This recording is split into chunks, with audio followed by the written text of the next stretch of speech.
사회복사 전재일입니다. 좋은 하루 되세요. 안녕하세요. 사회복사 전재일입니다. 반갑습니다.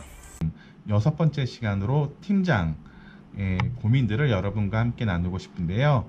오늘은 화면을 통해서 같이 공유하도록 하겠습니다. 제가 편집 기술의 한계로 직접 컴퓨터 화면을 녹화를 할 텐데, 저도 3년차 때 팀장의 역할을 맡아서 이제 수행을 했습니다.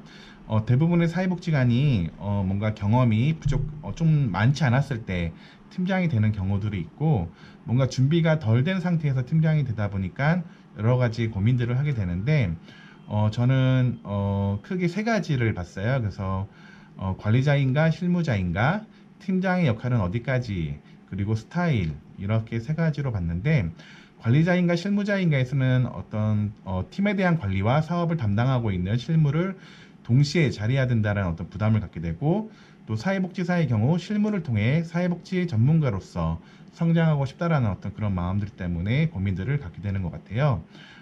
이렇게 보시면 중간관리자와 실무자 그 사이에 어떤 갭들이 있는데요. 중간관리자로서는 나의 슈퍼바이저는 누구인가, 그리고 상급자와의 관점, 의견 차이를 어떻게 극복할 것인가, 그리고 팀원 개개인에 대한 어떤 책임으로서 팀원에 대한 이력 관리나 팀원에 대한 평가, 이런 부분들이 상급자와의 평가의 차이들이 존재하거든요. 그런 거에 있어서의 어떤 고민들, 어떤 고민되는 지점들이 있다라고 생각을 합니다. 그리고 팀의 성과를 통해서 기관의 미션에 어떻게 이바지할 것인가, 이건 중간관리자로서 갖게 되는 고민이고요. 또 실무자, 사업 담당자로서 갖게 되는 고민들은 팀장의 역할과 본인 실무의 역할 비중을 어떻게 두어야 하는지에 대한 것들이 팀장들이 갖는 어떤 고민이지 않을까라고 생각을 해봤습니다. 그리고 팀장의 역할은 어디까지일까? 권한은 명확하지 않은데 책임만 많이 주어지는 것에 대한 어떤 부담함을 느낄 수 있고요. 팀원들의 요구와 상급자의 업무 지시 사이에서의 갈등으로 힘들어하는 어떤 팀장들의 모습들도 종종 보게 됩니다. 권한은 어디까지일까? 그러니까 조직 차원에서 보면은 결제선 상에서의 권한은 조직 문화에 따라서 좀 상이하고, 결제상 반려되는 것, 그리고 상급자의 다른 의견에 대한 부담이 되면 그냥 도장만 찍는 팀장이 되거나, 팀원의 생각을 옹호하고 상급자를 이해시키는 팀장이 되거나, 둘 중에 어떤 기로에 서게 되는 그런 부분들도 있고요.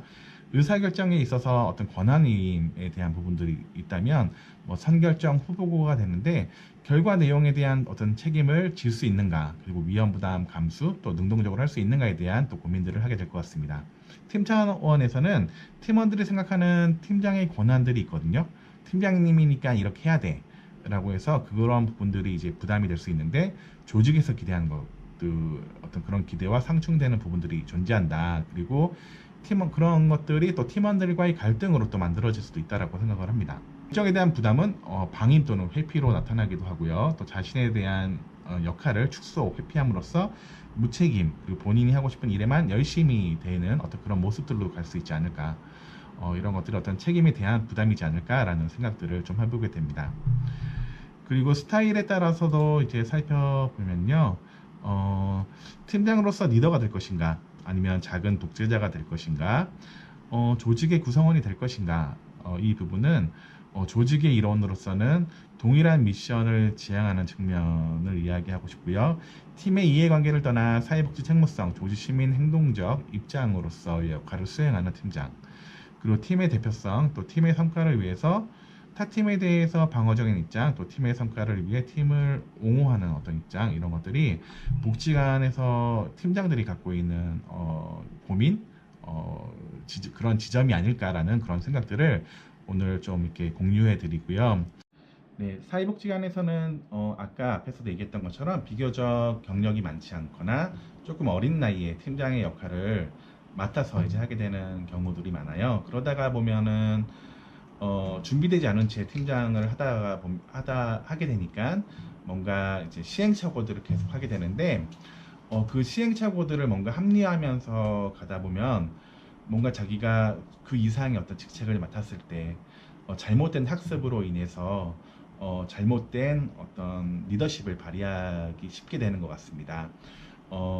저도 어린 나이에 팀장을 했어요. 3년차 때 팀장을 했으니까 정말 고민도 많았었고, 것도 많이 뭐 기원해서 깨지기도 했죠. 깨지기도 했는데 그럴 때 좀 필요했던 게 성찰이었던 것 같고요. 그리고 학습이었던 것 같습니다. 분명히 팀원들이 기대하는 것, 또 조직이 기대하는 것들이 좀 달랐기 때문에 그거 사이에서 저는 어떤 리더십을 발휘해야 되는지, 또 어떤 조력자의 역할, 뭐 조종자의 역할을 해야 되는지, 이런 것들에 대한 고민, 그리고 그런 것들을 뭔가 이제 팀장 리더십이라는 어떤 그런 책들을 통해서 또 배우려고 노력했던 것들도 있고요. 물론 그러면서도 많이 실수도 하고, 지금 생각해보면 잘못한 부분들도 좀 많았던 것 같아요. 근데, 어, 지금 와서 이제 생각을 해보면 뭔가 이제 그런 어떤 그 권한에 좀 초점을 맞추기보다는 그냥 사회복지사로서 약간 좀 동료에 대한 입장이나 자신의 성장에 대한 어떤 측면 속에서 조금 중심을 두고, 그리고 그것들을 기관의 어떤 그다음 생각해야 되는 게 조직의 어떤 속한 팀장으로서의 어떤 책무, 그리고 성과, 이런 것들을 생각한다면 결국 개인이 성장하고 개인이 고민하고 이제 가는 부분들이 저는 조직의 어떤 기관의 어떤 성과와도 자연스럽게 연결될 수 있지 않을까라는 그런 생각들을 좀 해봅니다. 네, 전재일이었습니다.